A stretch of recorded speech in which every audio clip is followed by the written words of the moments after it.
Salomé Menezes é licenciada em Geologia e Recursos Naturais pela Faculdade de Ciências da Universidade de Lisboa.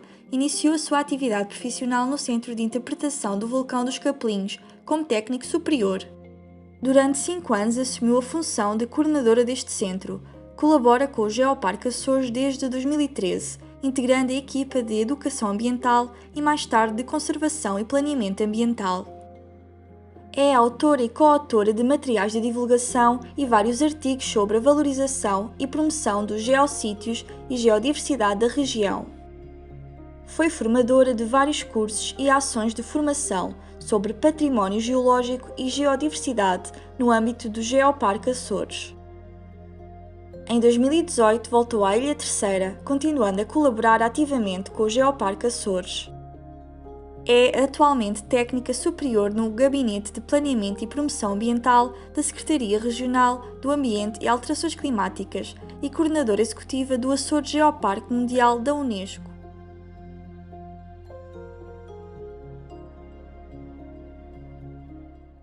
Sejam bem-vindos ao webinar Um Oceano em Transformação, 9 Ilhas, um Geoparque, dinamizado pelo Estudo em Casa Apoia e pela Escola Azul. O meu nome é Inês Amaral, sou aluna do 11º ano do curso técnico de multimédia na Escola Profissional de Campanhã, no Porto, e sou embaixadora da Escola Azul. Boa tarde a todos. O meu nome é Frederico Afonso. Frequento o 9º ano na Escola Básica Ferreira de Castro, em Sintra. Sou também embaixador da Escola Azul. A nossa convidada é a geóloga Salomé Menezes, coordenadora executiva do Açores Geoparque Mundial da Unesco. Vai-nos contar uma história de um oceano em transformação que tem início no mar profundo há cerca de 35 milhões de anos.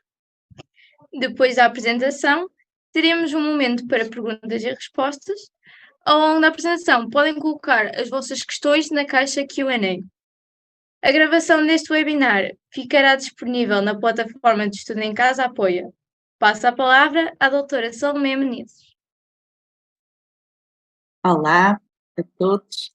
Antes de mais, muito obrigada pelo convite. Eu vou proceder então aqui à partilha do meu ecrã para podermos dar início a esta apresentação. Está tudo bem com a partilha? Conseguem ver? Por enquanto, Boa. doutora Salomé. Ainda não? Vamos aguardar um bocadinho. Eu estou no meio do Atlântico, temos que dar aqui. Já conseguem? Sim. Tá? Pronto. Então, obrigada também pela apresentação. Um oceano em transformação, 9 ilhas, um geoparque, é o tema deste webinar e o tema desta apresentação que vou fazer. Portanto, ao longo desta sessão, gostava de passar a mensagem de como se formaram estas ilhas em pleno Oceano Atlântico, como é que elas transformaram o oceano e como é que agora se encontram classificadas como Geoparque Mundial da Unesco. São 9 ilhas de vulcões em pleno Oceano Atlântico, como eu referi. Os Açores são ilhas geologicamente muito recentes. Temos a ilha mais antiga, um máximo de 6 a 8 milhões de anos, a ilha mais recente, a Ilha do Pico, apenas com 270 mil anos, e estas idades, quando temos em conta o tempo geológico, são realmente muito pequenas. Quando pensamos na idade do nosso planeta, são 4.600 milhões de anos de história que estão expressos no registro geológico. A história geológica dos Açores, como vão ver ao longo da apresentação, é dominada pelo vulcanismo, e este vulcanismo está expresso nas nossas paisagens e foi testemunhado também pelos açorianos que, ao longo destes últimos 6 séculos de história, testemunharam e vivenciaram alguns episódios de atividade vulcânica e sísmica. São, como eu disse, ilhas de vulcões com reflexo evidente nas paisagens, nos recursos e nas gentes que aqui habitam. Um pequeno enquadramento geográfico. O arquipélago dos Açores é composto por 9 ilhas e diversos ilhéus em pleno Oceano Atlântico. Dispõe-se ao longo de uma faixa com cerca de 600 km de extensão, com uma orientação preferencial a oeste, noroeste, este-sudeste, É curioso pensarmos aqui estes 600 quilómetros de extensão, são quase Portugal continental de norte a sul, só para termos uma ideia da área que os Açores ocupam no Oceano Atlântico. O centro do arquipélago está a cerca de 1.600 km de Lisboa e a cerca de 3.600 km de Boston. As ilhas agrupam-se em 3 grupos: o grupo ocidental, o grupo central e o grupo oriental. Em termos geológicos, estas ilhas surgem num contexto geodinâmico muito complexo, surgem na junção de 3 placas tectónicas, a placa americana, a placa euroasiática e a placa africana, ou núbia, e este contexto, associado à possível existência de um hotspot, potenciou o vulcanismo nesta região do globo e criou uma área sísmica e vulcanicamente ativa que justifica a formação destas ilhas e que justifica também a intensa atividade sísmica e vulcânica que ainda hoje se faz sentir nesta região do globo. Existem várias teorias e interpretações relativamente ao contexto geodinâmico dos Açores. Ouvimos falar em microplaca dos Açores, ouvimos falar em bloco dos Açores, junção tripla.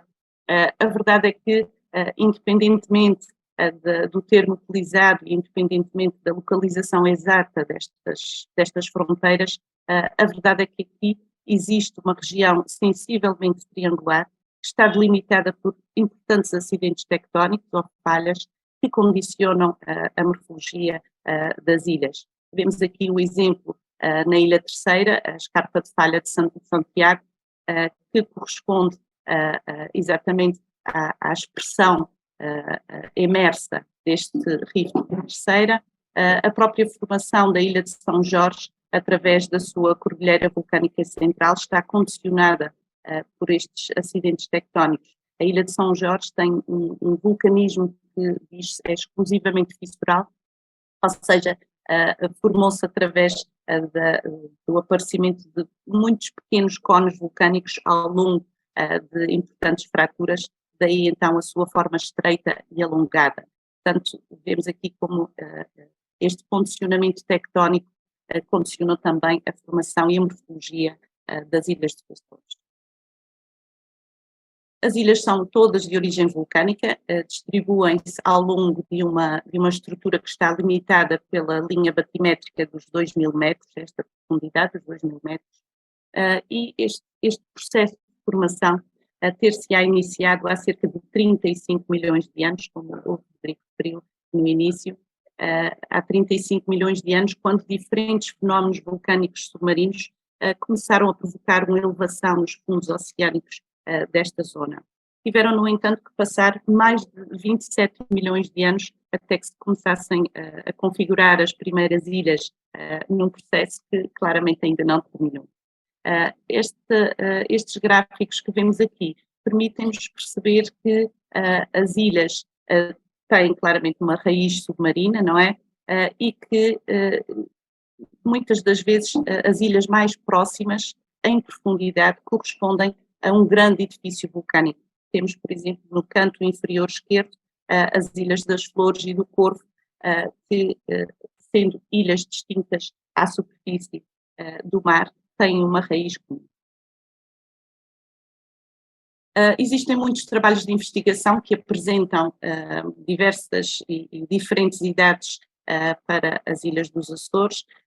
Uma vez que comunicamos ciência, foi adotado um critério, e o critério utilizado é o de comunicar as idades isotópicas mais antigas publicadas, neste caso com a exceção de Santa Maria, que, sendo a ilha mais antiga, apresenta 6 a 8 milhões de anos, e, como eu referi no início, a Ilha do Pico, a mais recente, com cerca de 270 mil anos.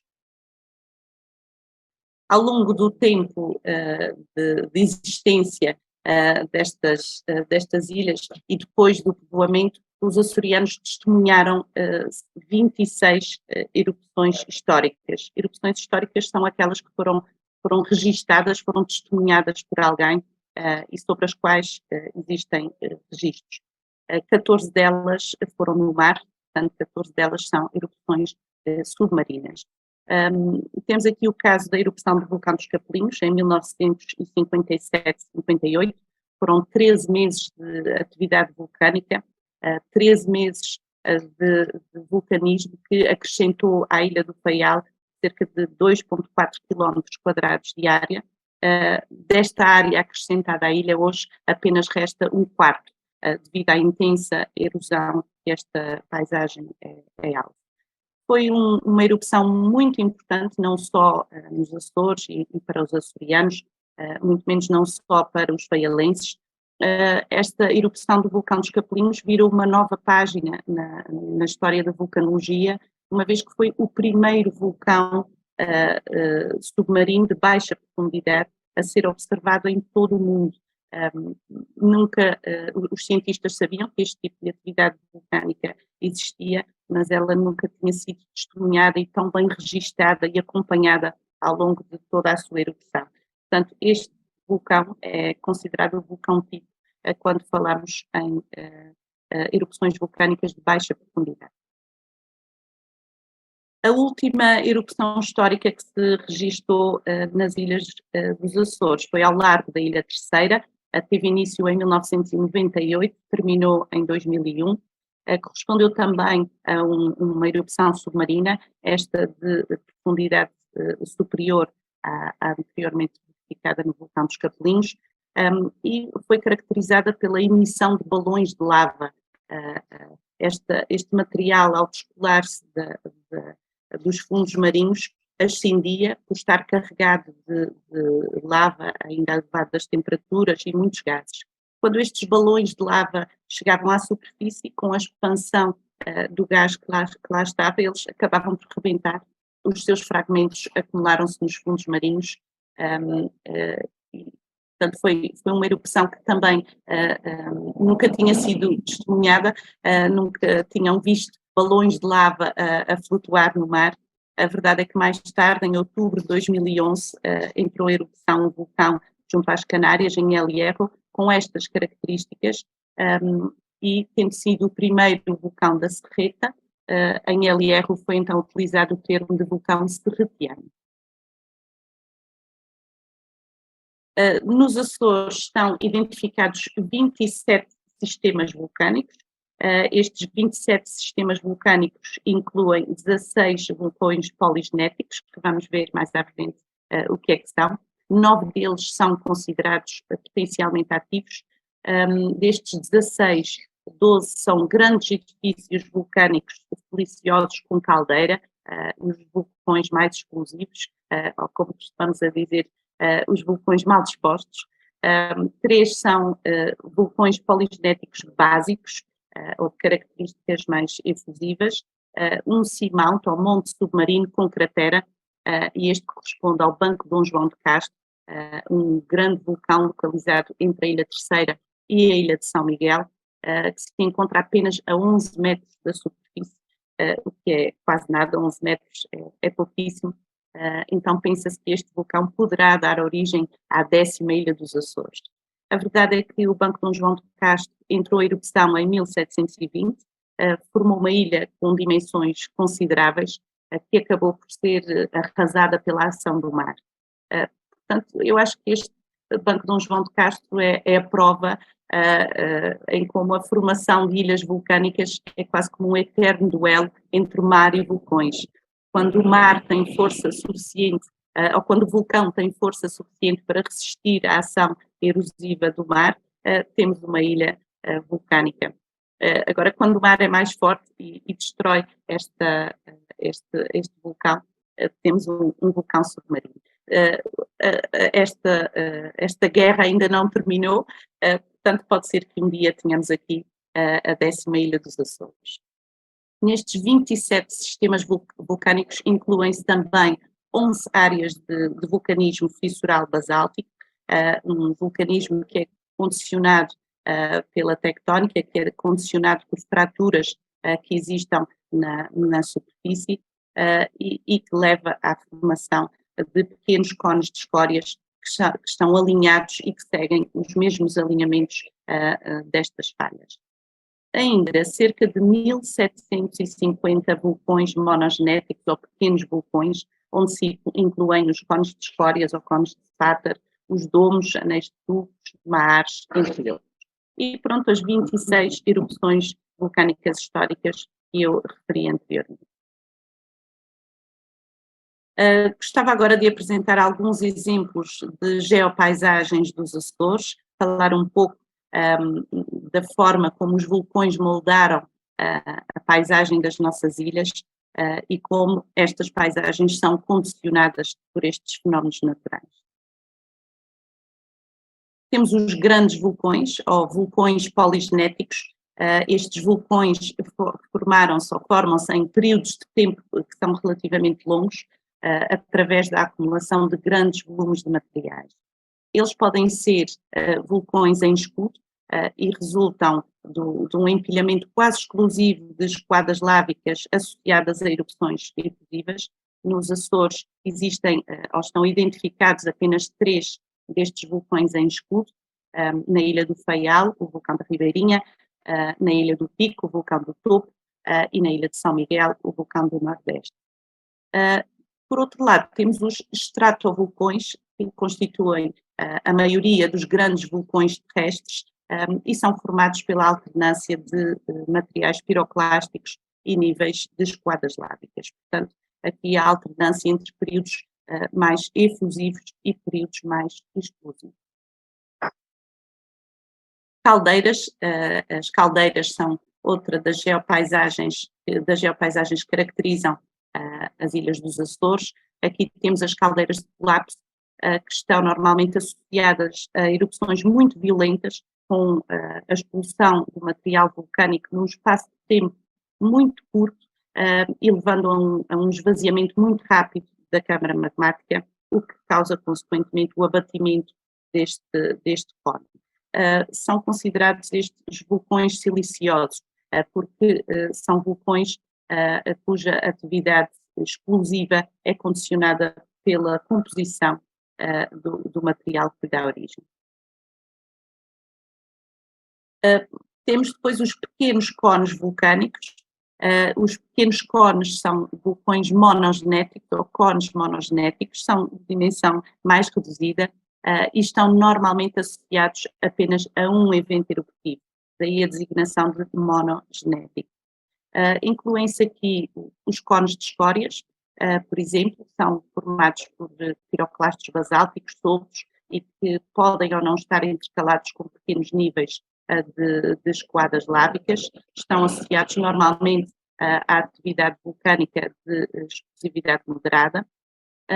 Os domos lávicos ou domos traquíticos, que são formados a partir de lava com elevada viscosidade e por ser tão viscosa, esta lava acaba por não fluir, não formar esquadas lávicas como aquelas que conhecemos nas erupções basálticas. Em vez disso, esta lava, este material vai se acumular no topo da conduta e constitui então um relevo em forma de cúpula, com vertentes muito acentuadas. E está aqui no canto inferior direito um exemplo muito pedagógico de um domo lávico ou domo traquítico, o Morro de Castelo Branco, na Ilha do Faial. Existem outros nas nossas ilhas. Ainda os cones de tufos sorteianos, que resultam da alteração das cinzas vulcânicas que se formaram através da fragmentação do magma por interação com a água do mar. Estes cones normalmente têm declives mais suaves e apresentam uma estratificação nítida.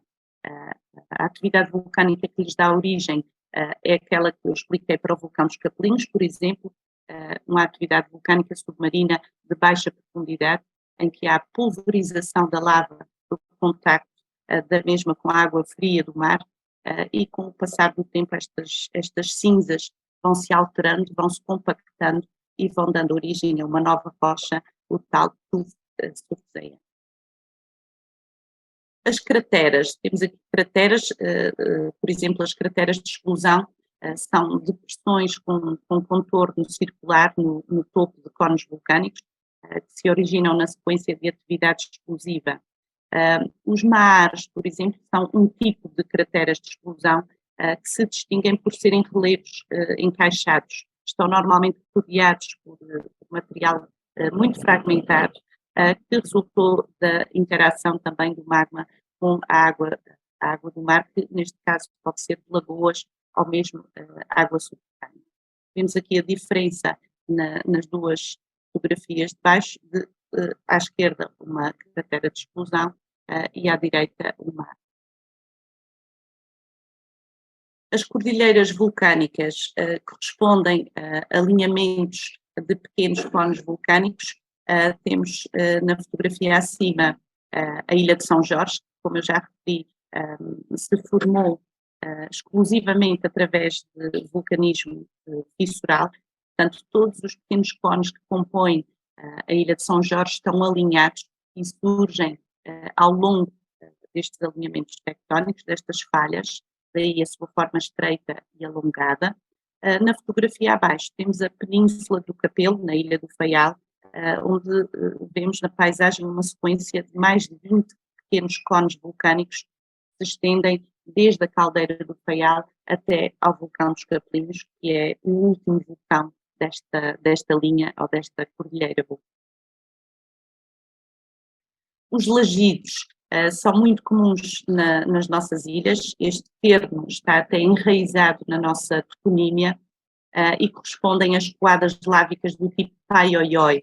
São escoadas lávicas associadas à atividade vulcânica efusiva, com materiais de composição basáltica, e apresentam uma grande variedade de microrrelevos, desde as lavas encordoadas até formas muito, muito bonitas que se distinguem na paisagem. Portanto, lagido é um sinónimo de escoada lávica do tipo Pai-Oioi, e ao contrário deste temos as escoadas lávicas do tipo AA, aquelas que têm a superfície rugosa ou escoriácea e que nos Açores nós designamos de biscoitos. E também este termo biscoito surge muitas vezes na toponímia açoriana. As fajãs este termo fajã é um termo macaronésico, porque são comuns nas ilhas que compõem a Macaronésia. Nos Açores, elas abundam na Ilha de São Jorge, é a ilha onde existem mais fajãs, mas ocorrem em praticamente todas as ilhas.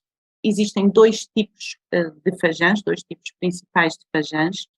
Para já, uma fajã é uma zona aplanada na base de uma arriba e elas podem ser detríticas quando se formam na sequência de quedas de blocos ou de abatimentos e movimentos de vertente das altas arribas e cujos materiais se vão acumular na base, são as detríticas, ou podem ser fajãs lávicas ou deltas lávicos, que formam quando uma escoada lávica avança em direção ao mar e, galgando a arriba, vai se acumular na sua base, formando então esta plataforma ou esta área aplanada na base da arriba.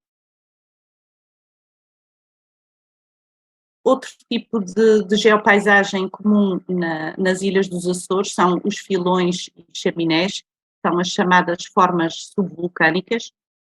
São muito comuns na Ilha das Flores, por exemplo. São corpos magmáticos que são morfologicamente tabulares, os filões, e que se instalam em fraturas pré-existentes e que afetam as formações rochosas que já existem. Portanto, corresponde a material magmático que vai preencher fraturas, ao arrefecer, vai deixar impresso na rocha esta sua passagem e vai cortar os estratos que já existem.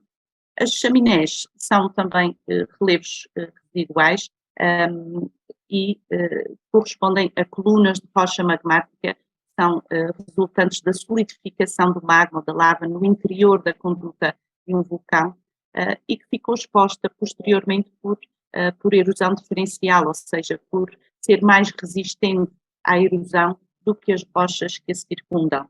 Portanto, as que estariam à volta da chaminé, olhando aqui para a fotografia do lado esquerdo, por exemplo, temos esta rocha que se eleva na paisagem e que é a chaminé. Todo o resto do cone que estaria à volta foi erodido e esta rocha, por ser mais resistente, fica saliente na paisagem. Ambas as fotografias aqui apresentadas são na Ilha das Flores e, como eu referi, as formas subvulcânicas são muito comuns nesta ilha. Os grábenes correspondem a depressões alongadas, a setores abatidos entre sistemas paralelos de falhas normais que ocorrem em ambientes de extensão tectónica. Ou seja, quando há o afastamento de determinados blocos na crosta, dá-se um abatimento do bloco central, levando à formação de um gráben. Os grábenes mais pedagógicos, digamos assim, que vemos nos Açores são o gráben de Pedro Miguel, na Ilha do Faial, que é facilmente observado da Ilha do Pico, e também o gráben das Lajes, na Ilha Terceira. As disjunções, principalmente as disjunções prismáticas, formam paisagens que são icónicas nos Açores. Temos aqui a Rocha dos Bordões, por exemplo, que é um ícone da Ilha das Flores, a Ribeira do Maluás, na Ilha de Santa Maria, também um ícone desta ilha, e são então grandes prismas que estão separados por fraturas paralelas e que se formam devido a tensões que se geram no seio da escoada lávica durante o seu arrefecimento. Portanto, à medida que esta grande escoada vai arrefecendo, as tensões que se formam no seu interior provocam a fraturação deste material e estas fraturas são sempre perpendiculares ao avanço da escoada. Portanto, temos a formação destes prismas perfeitos. Acontecem também na costa da Ilha Terceira, principalmente na zona das Quatro Ribeiras, e são geopaisagens muito, muito bonitas. Depois temos aqui a disjunção em bolas, e este tipo de disjunção é característico de rochas muito antigas e resulta exatamente da alteração destas rochas. Portanto, é mais comum na Ilha de Santa Maria, por exemplo, mas também ocorre em outras ilhas dos Açores. As fumarolas correspondem a manifestações de vulcanismo secundário, existem tanto na Ilha Terceira, na Ilha Graciosa, no topo da Montanha do Pico, ainda no vulcão dos Capelinhos, talvez as mais conhecidas sejam na Ilha de São Miguel, associadas ao vulcão das Furnas. No entanto, é fácil compreender que as fumarolas são uma expressão à superfície do calor interno do nosso planeta. Portanto, quando temos uma fonte de calor em profundidade, normalmente temos estas manifestações à superfície. As cavidades vulcânicas são também muito comuns nos Açores, estão identificadas mais de 300 cavidades vulcânicas, a grande maioria delas na Ilha do Pico. Existem dois tipos principais de cavidades vulcânicas: os tubos lávicos, que se associam à dinâmica de uma escoada lávica, que vai arrefecer na sua superfície devido ao contacto com o ar. No entanto, em profundidade, esta lava continua a fluir e quando diminuem ou quando cessam a emissão de lava nos focos emissores, é deixado um espaço vazio, um buraco, um tubo que, ao ser identificado, tem a designação de tubo lávico. Algumas destes tubos lávicos são visitados, a Gruta das Torres, por exemplo, na Ilha do Pico, a Gruta do Natal, na Ilha Terceira, ou a Gruta do Carvão, na Ilha de São Miguel. Por outro lado, temos os algares, e os algares não são mais do que chaminés vulcânicas esvaziadas de lava devido a um recuo repentino para o interior da lava que estava a ser emitida. Portanto, temos, por um lado, os tubos lávicos, que são horizontais e que se associam à dinâmica das escoadas lávicas, e os algares vulcânicos, que são verticais e que correspondem a uma chaminé vulcânica. Portanto, eu falei apenas de algumas das geopaisagens que caracterizam as ilhas dos Açores. mas vemos que o poder construtivo dos vulcões que edificou as ilhas dos Açores e os agentes da geodinâmica externa do planeta que moldaram a paisagem traduzem-se numa importante geodiversidade que corresponde às diferentes formas e paisagens que testemunham estes processos que levaram à formação e ao aparecimento das nossas ilhas.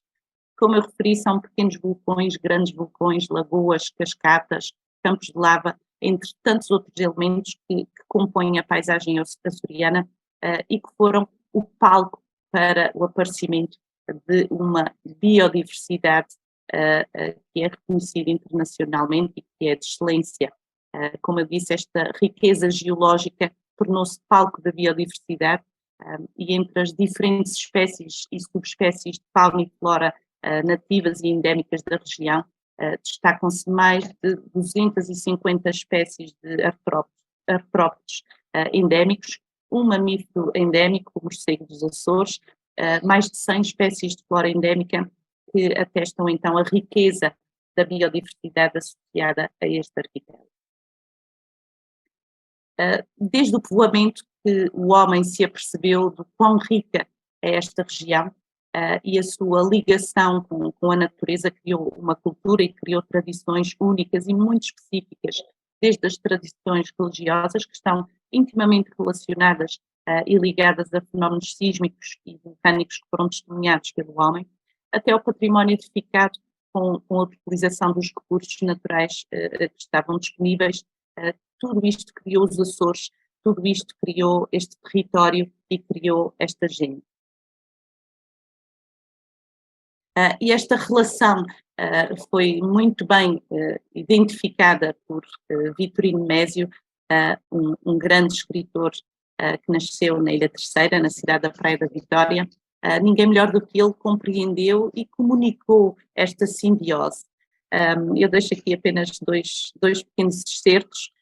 Ele diz-nos que o produto histórico de 5 séculos de vivência humana em meio do mar e solidão, de vulcões e de tempestades. A geografia vale outro tanto como a história. Como as sereias, temos uma dupla natureza. Somos de carne e de pedra. Os nossos ossos mergulham no mar. Portanto, o Vitorino Mésio compreendeu que ser açoriano é viver em ilhas de vulcões, mas não só viver fisicamente. É viver com o coração, viver com a alma e ter a consciência de que estamos em ilhas que são sísmica e vulcanicamente ativas. Portanto, esta especificidade, tanto natural como cultural, as imponentes paisagens vulcânicas, a rica biodiversidade e as genuínas tradições e manifestações culturais justificaram a criação de um geoparque. São 9 ilhas, um geoparque, o Geoparque Açores, integrou a rede europeia e global de geoparques em 2013. Desde 2015, com a aprovação do Programa Internacional de Geociências e Geoparques da Unesco, passou a ser reconhecido como Geoparque Mundial da Unesco, e o seu território inclui as 9 ilhas e área marinha envolvente. A fronteira, o limite do território classificado como Geoparque Mundial da Unesco corresponde à linha batimétrica dos 2.000 metros.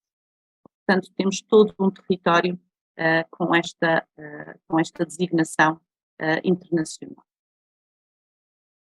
O que é preciso para ser e se manter um território com este reconhecimento? Para assegurar este reconhecimento, estes territórios devem dar resposta a um conjunto de critérios. Em primeiro lugar, não existem geoparques sem pessoas. Os geoparques não são conjuntos de áreas protegidas ou sítios fechados. Devem apresentar um património geológico de relevância internacional. Eu acho que isso, como vimos ao longo desta apresentação, é óbvio que este território tem este património. Devem ser geridos sob um modelo de gestão claro para a conservação, educação e desenvolvimento sustentável. devem trazer visibilidade e reconhecimento ao valor que está associado a este território e devem trabalhar em rede, partilhando experiências, partilhando conhecimento em prol de objetivos comuns. Todos os geoparques são submetidos a cada 4 anos a uma reavaliação pela rede que tem como objetivo manter os padrões de qualidade que estão definidos e avaliar também a implementação das ações propostas para cada território. Nos Açores estão identificados 121 geossítios. Os geossítios são sítios de especial interesse geológico, onde são aplicadas políticas de geoconservação. Estes 121, 6 são de relevância internacional: a crista médio-atlântica e fontes hidrotermais, a montanha do Pico, a caldeira do vulcão das Furnas, o vulcão dos Capelinhos e Costado da Nau, a Furna do Enxofre, na Ilha Graciosa, e o Algar do Carvão, na Ilha Terceira. Ainda 4 geossítios marinhos: o Banco de Dom João de Castro, falámos há pouco, este grande vulcão submarino, a Dorsal Atlântica e campos hidrotermais, que referi anteriormente como sendo de relevância internacional, o Canal Real Pico e ainda os Ilhéus das Formigas e Recife de Olavará. Portanto, estes geossítios garantem a representatividade da geodiversidade do arquipélago e da geodiversidade que caracteriza este território e traduzem também a história geológica e eruptiva das nossas ilhas. A eles estão associadas estratégias de conservação e de promoção. Portanto, os geoparques, os territórios que se assumem como geoparque, assumem o compromisso de celebrar o património da terra, de apoiar as comunidades locais e indiretamente acabam por dar resposta a estes 17 objetivos para o desenvolvimento sustentável. Estão também na nossa agenda. Os pilares de atuação de um geoparque são 3 pilares principais: a educação, a conservação e o desenvolvimento sustentável através do geoturismo. Em termos de conservação, é feita a monitorização de geossítios e áreas de interesse, com o apoio do Corpo de Vigilantes da Natureza, dos Parques Naturais de Ilha, a valorização de sítios-chave com equipamentos de interpretação. Portanto, muitos dos geossítios, que são também áreas protegidas, dispõem de centros de interpretação ambiental que permitem um melhor conhecimento sobre estes locais. É feita também nestes centros a dinamização de atividades de educação ambiental, tanto nos centros como nas escolas, por técnicos destas 2 entidades, dos Parques Naturais de Ilha e do Geoparque Açores, e aqui já estamos a focar na área da conservação, da educação. É feita uma promoção do usufruto seguro, no caso das cavidades vulcânicas, por exemplo, ou da subida à montanha do Pico, e também sustentado de locais sensíveis.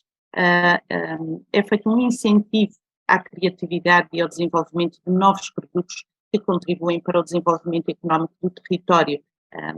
Portanto, lá está a valorizar a relação do homem com o património natural e os produtos que daqui possam resultar. Portanto, por um lado, preservar a identidade natural e cultural do território e valorizá-la.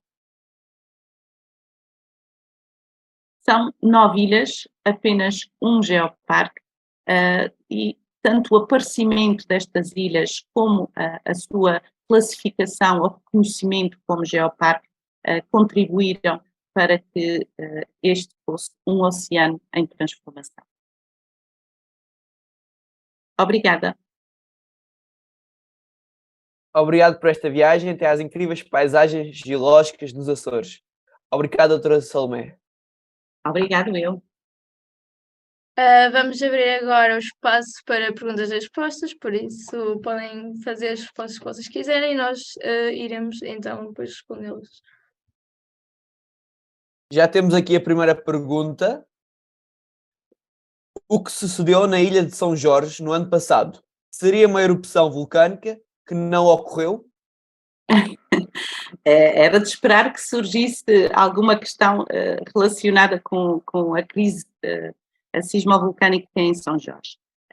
Para já, eu não sou especialista nesta crise sismovolcânica, mas posso dar aquela que é a minha opinião e aquilo que vi de alguns relatos de especialistas. Para já, é necessário compreender que os Açores são, e como eu referi ao longo da minha apresentação, ilhas sísmica e vulcanicamente ativas, portanto, já ocorreram ao longo de tempos históricos, também como eu referi, 26 erupções vulcânicas, portanto não seria impossível que acontecesse. O que é que aconteceu em São Jorge em termos práticos? Realmente houve movimentação do material magmático em profundidade, houve a tentativa de ascensão deste material e isso foi-se vendo pela elevada quantidade de pequenos sismos que foram acontecendo e estes sismos respondem exatamente ao movimento deste magma e à sua tentativa de ascensão. No entanto, e considerando a profundidade a que estavam a ocorrer os sismos, e tanto quanto foi comunicado pelo Civisa, não chegou a haver o preenchimento dos reservatórios mais superficiais. Portanto, não houve a ascensão deste magma a uma profundidade tal que se considerasse a iminência de uma erupção. No entanto, são sempre questões que são avaliadas pelos cientistas, existem redes de monitorização. No entanto, o que nos foi comunicado é que não chegou a haver o preenchimento dos reservatórios superficiais, daí não se ter chegado a dar a erupção vulcânica. Espero ter respondido à questão. Ok, obrigada. Nós temos mais uma questão que é: quais são os seus geossítios preferidos e porquê? Quais são os meus geossítios preferidos? Essa é difícil. Para já, eu tenho que dizer que o meu geossítio preferido não fica na minha ilha. O meu geossítio preferido é, claro, o Vulcão dos Capelinhos, porque foi o sítio onde eu comecei a trabalhar, iniciei o meu trabalho no Centro de Interpretação do Vulcão dos Capelinhos e vivia muito próximo deste vulcão, portanto esta paisagem era-me muito familiar e estava presente no meu dia-a-dia, tanto no trabalho como quando estava em casa. Pois é incrível olharmos para uma paisagem e pensarmos que ela tem 60 anos. No continente estamos habituados a ver paisagens antiquíssimas com milhares de milhões de anos, aquela tem só 60. É esta que está atrás de nós, a paisagem do Vulcão dos Capelinhos, desde aquela grande arriba que está ali no vértice deste quase retângulo branco, para a frente, tudo aquilo tem apenas 60 anos. O facto de eu poder falar com pessoas que viram a erupção, que a testemunharam, é algo único. Portanto, eu já não habito a Ilha do Faial, mas o Vulcão dos Capelinhos continua a habitar em mim, continuo a ter esta relação. Posso acrescentar mais um geossítio, agora na minha ilha, que se calhar não é um geossítio de relevância internacional, mas é o meu preferido, que é a Lagoa da Fajanzinha. É um geossítio pequeno, mas muito pitoresco e onde a geologia e o património cultural e a forma como o homem viveu e se adaptou àquela geologia é muito peculiar e é identificativo daquele sítio. É um geossítio onde realmente se sente a natureza vulcânica das nossas ilhas e se sente a relação do homem, que, como eu disse, o Vitorino Mésio tão bem identificou. Obrigado, acho que respondeu à pergunta e matou a curiosidade de quem está a assistir. Tem constatado que cada vez mais turistas se interessam pelo património geológico? Está-se um Sim. aumento?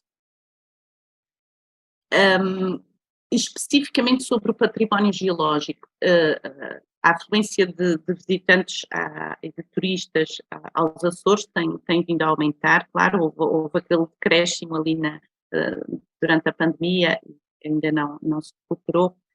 No entanto, quando trabalhei no Centro de Interpretação do Vulcão dos Capelinhos, via que realmente a geodiversidade e o património geológico despertavam muita curiosidade dos visitantes.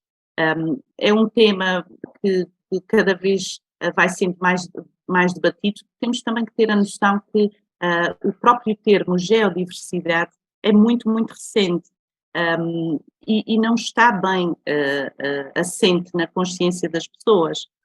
E vimos isso quando o ano passado aconteceu o primeiro, a 6 de outubro, o primeiro Dia Internacional da Geodiversidade, que foi comunicado em muitos sítios de comunicação social como o Dia da Biodiversidade. Ou então estava correto o geodiversidade, mas acompanhava a fotografia de um passarinho ou de uma planta. Portanto, o próprio conceito de geodiversidade ainda não está bem consolidado. Mas eu acho que sim, que cada vez mais as pessoas se vão relacionando e vão tomando consciência das paisagens que estão à sua volta e cada vez mais querem perceber os fenómenos que lhes deram origem. Portanto, sim, quando contamos uma história, quando a história é bem contadinha e remete-nos para a origem da própria paisagem e não só para a existência do homem, temos às vezes esta pretensão de achar que a história começa quando nós chegamos aqui, quando não é verdade. A história dos Açores começou aos tais 35 milhões de anos atrás.